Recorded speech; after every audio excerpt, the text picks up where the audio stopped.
জয় বঙ্গবন্ধু। আপনারা অনেকেই বললে দেশে আওয়ামী লীগ নাই, ঠিক আছে, সবাই নাকি পালায় গেছে। আওয়ামী লীগ নাই, আওয়ামী লীগ বিহীন বাংলাদেশ। আমি স্পষ্ট তাদেরকে বলি, ঠিক আছে, আওয়ামী লীগ মানে ভয় পায় এরকম একটা সংগঠন না। আর যদি আওয়ার কোনো আন্দোলন লাগে, আমরা ওই নূর হোসেনের মতন সামনের লাইনে থেকে আন্দোলন করুন। আর এই শুধু আওয়ামী লীগের জন্য না, কারণ দেশের জন্য, কারণ বহির্বিশ্ব মেনটেন করে দেশ চালাইতে জানি শুধু আওয়ামী লীগই। আর এটার প্রমাণ আমরা 24 সালেই পাইছি যে আওয়ামী লীগ হাইরা গেলেই মনে হয় হাইরা যায় বাংলাদেশ। নিজের খাই নিজের করি, ভালো লাগে তাই আওয়ামী লীগ করি না। কারণ আওয়ামী লীগের একটা কর্মী মানিয়ে এক একটা পারমাণবিক বোমা, এক একটা মিসাইল, এক একটা ড্রোন, এক একটা কর্মী মানিয়ে এক একটা ব্যালিস্টিক ক্ষেপণাস্ত্র। কত বড় রাডার আছে আপনার কাছে, কি দিয়ে সামলাবেন? হ্যাঁ, মাথায় যদি একবার আইএস এর নেশা ঢোকে না, সব স্তম্ভ ভাইঙে একদম গুরমার করিয়া দেবো। পৃথিবীতে মরার লেগে কিন্তু জন্মাইছি। ওই পৃথিবীতে যারা মহামানব হয়ে জন্মাইছে তারাও মরছে, আর যারা কাপুরুষ হয়ে জন্মাইছে তারাও মরছে, ঠিক আছে। ক্রমশ মৃত্যুর দিকে গিয়ে যাওয়ার নামই হচ্ছে জীবন। Do or die. জীবনে দ্বিতীয়বার আর জন্মাবো না, একবারই, ঠিক আছে। কোটি কোটি শুক্রাণুর সাথে যুদ্ধ করে পৃথিবীতে জন্মাইছি, হাইরা যাওয়ানোর লেগে না। অবশ্যই কাউকে উদ্দেশ্য করে শেখ হাসিনার কাছেই পাঠাবো। এই যে কথাটা একটু আগে বলছো, এই কথাটাই আবার ফিরে দিচ্ছি। শেখ হাসিনা কি করতে ফিরিয়া বহে, তা আমি 8টা রোজা থাকবা যদি ফিরা গদিতে বসে? এটা কারণটা কি? কারণ কি? খুব মায়া লাগে, খুব ভালো। শেখ হাসিনা অনেক ভালো, অনেক ভালো।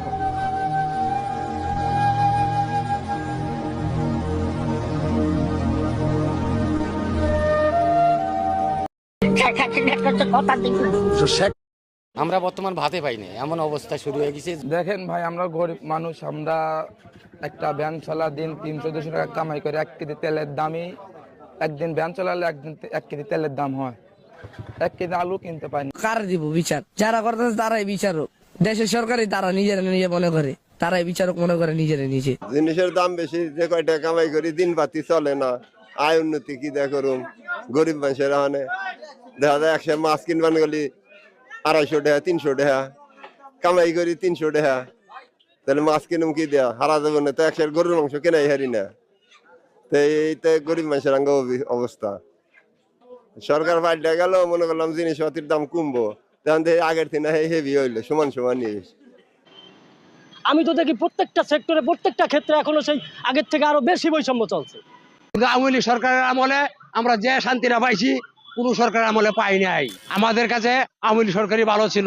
কোন দিকে না দিছে, যার ঘর নাই হ্যাঁ ঘর করে দিছে, মানে বিয়া করে পোলা বান্ডা করে থাকলে ওর বাতাটা হতো দিছে আওয়ামী লীগ সরকারে। বহুত কষ্টের মধ্যে আছি বাবা, বহুত কষ্টের মধ্যে আছি, কি বলবো তোমরা লোকে। আগে যে কামাইটা ছিল, বর্তমানে বাবা এই কামাইটা আমাদের নাই। আমার পেটে ভাত নাই, পিন্দরে নাই কাপড়। এখন দিন খাল এক আল্লাহ পাক ছাড়া আর কেউ জানে না, কেউ জানে না কি কষ্টে যে দিন যাচ্ছে আমাদের। আর বাপে বাংলা ভাষা আনছে, আর বাপের আগে আমাকে রিস্কায় চলছে উপদেষ্টারা, এখন গদিতে যায়, এখন পাজারু দিয়া চলে। এরা পাইলো কই এডি? এটাই তো প্রশ্ন, এরা কই পাইলো এডি? রাস্তাকে ধরে ধরে খামু যখন পোলাবেন্ডে খাউন দিতে না পারুম, কারণ এখন হলো খাউনের দরকার, এখন হইলো ঘর ভরার দরকার। কারণ যখন পামু না তখন ধরে ধরে খাবো। 30 লক্ষ লোক মরছে। আপনি আমাকে এই কথার প্রশ্ন করতে পারেন যে স্বাধীন আপনি বললেন, কিন্তু আমি কথাটা স্বাধীন বলবো না, কারণ আমরা তো অন্য দেশের সাথে যুদ্ধ করে আমাদের স্বাধীন হয়নি। একজনের হাত থেকে নিয়েছি, অন্যজনের হাতে চলে গেছে, এটা বলতে পারেন না। এটা আমার কাছে কোনো স্বাধীন না। এটা দেশের মধ্যে যেটা গণতন্ত্রের বিষয়, যাদের ক্ষমতার আসার ইচ্ছা ছিল তারা হয়তো ওনাকে সরাই দিয়ে আরেকজনের আসার চিন্তা ভাবনা করতেছে, কিন্তু এটা স্বাধীন কখনো হয় না। এটা তো আমি বললাম যে এটা আমি বলবো না যে বাংলাদেশ স্বাধীন হয়েছে। এটার ক্ষমতার লোভে একজনকে সরিয়ে আরেকজনকে বসাইতেছে। এর একবার হয়েছে, এটা গল্প শুনেছি 71 সালে স্বাধীন হয়েছে বাংলাদেশ।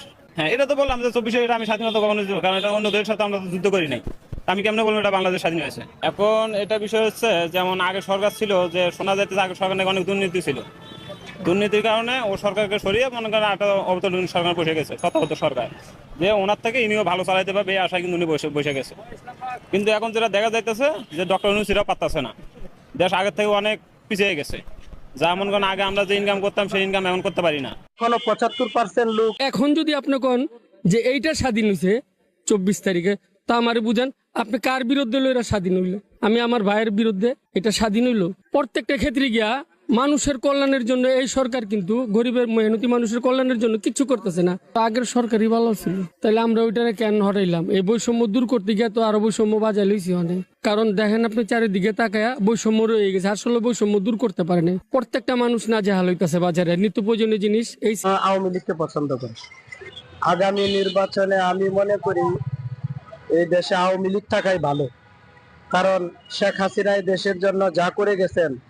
বিগত আমরা অনেক সরকার দেখেছি, ভাই এরশাদ থেকে দেখেছি, আমরা খালেদা জিয়ারে দেখেছি, এরপরে আবার আওয়ামী লীগকে দেখেছি, এরপরে আমরা আবার খালেদা জিয়ারে দেখেছি, এরপরে আমরা আবার আওয়ামী লীগকে দেখেছি। কিন্তু সবচেয়ে আমাদের কাছে শেখ হাসিনা আওয়ামী লীগ সরকারই ভালো। আশা করি দেশের এখনো 75% লোক আওয়ামী লীগকে পছন্দ করে। আগে খুব সস্তায় খাইতাম। সে কর পাকি দিছে, সংস্কার কাকে করাবেন? এটা জনগণের টাকা। উনি কে? উনি কর দিল না কেন? ৬৬ কোটি টাকা, এবং সে 5 বছর কর দিতে হবে না। এটা কি সংবিধান? এটা কি নিয়ম? তাহলে আমি কর দিব না? কেউ দিবে না। বাংলার কোনো জনগণ কর দিবে না। এটা হয় কারণ যে শস্য দিয়ে বুথ সরাবেন, শস্যের মধ্যে বুথ তারা। আজকে আমি বলতেছি, কালকে দেখবেন আমাকে জেলে নিয়ে যাবে। আজকে বাংলার জনগণ কেউ কোনো কথা বলে না। সে হলো অবৈধ সরকার, সে হচ্ছে হ্যাঁ অবশ্যই অবৈধ। বাংলাদেশে সে যে আছে যে সংবিধান অনুযায়ী সে অবৈধ। এখনো সংবিধান পরিবর্তন করে নাই, সংবিধান ঠিক আছে, উনি অবৈধ। এই জন্য আমি বলবো, হ্যাঁ অবশ্যই আছে না, বৈধ ছিল। হ্যাঁ ইনশাল্লাহ আমি শেখ হাসিনা ফিরে আসলে আমি বিনিময়, সুদের বিনিময় হাজার হাজার মানুষ বাড়ি ছাড়া হয়েছে, ঘর ছাড়া হয়েছে। এই সুদখোররা দিয়ে জনগণের মুক্তি আসবে না। ভালো মুখোশের আড়ালে যে ওনার ভিতরে যে কত আকাঙ্ক্ষা মানুষ, সেটা জনগণ জানে। নোবেল আপনাকে আমি একটা ফুলের তোড়া দিয়ে আমি নোবেল দিতে পারি, স্বর্ণের মডেল দিয়ে একটা ফুলের তোড়া দিতে পারি।